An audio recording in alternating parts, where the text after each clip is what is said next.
என்ன ப்ரோ இவ்வளோ கம்மியாக சொல்கிறீங்க எஸ்கே கோல்டு? கண்டிப்பாக இங்கே அப்படி தானே, ஹோல்சேல் தானே. ஹோல்சேல்னால 5 ரூபா தான் ஒரு பீஸு. ஒரு பீஸா ஒரு பேரா ப்ரோ? ஒரு பீஸ் 5 ரூபான்றதே கம்மி தான். நான் அது ஒரு பேர் கேட்டது ரொம்ப தப்பு தான்.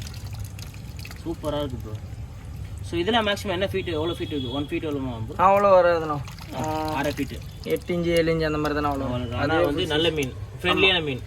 கண்டிப்பாக கோல்டு மாதிரி, நம்ம வீட்டில் வளர்க்குறதுக்கு நல்ல ஃப்ரெண்ட்லியான கோல்டு மாதிரி. Super bro.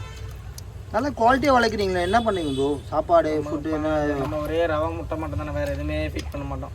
இப்போ ஃபிட் பண்ணிட்டு ஒரு 2 கிலோ ரவைக்கு 4 முட்டை போட்டு, முட்டை நல்லா பாயில் ஆனதுக்கப்புறம் ரவையை போட்டு ஓரளவு நார்மலாக கட்டியானதுக்கப்புறம் ஆஃப் பண்ணி இறக்கி ஆறுனதுக்கப்புறம் மீனுக்கு போடுறது தான். அதான் நம்ம வீட்டில் சாப்பிட்ற ரவா உப்புமாவை அதெல்லாம் நாங்கள் முட்டை போட்டு கொஞ்சம் இது பண்ணுறதுனால வேறு எதுவுமே இல்லை.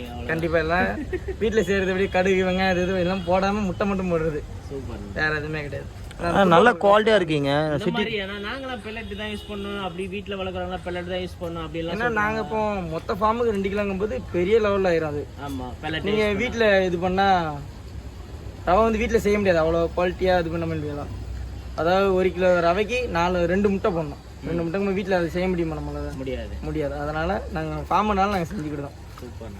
நீங்கள் வீட்டில் பெல்லட்டு போட்டால் தான் உங்களுக்கு பெனிஃபிட்டு. இது உங்களுக்கு பெனிஃபிட்.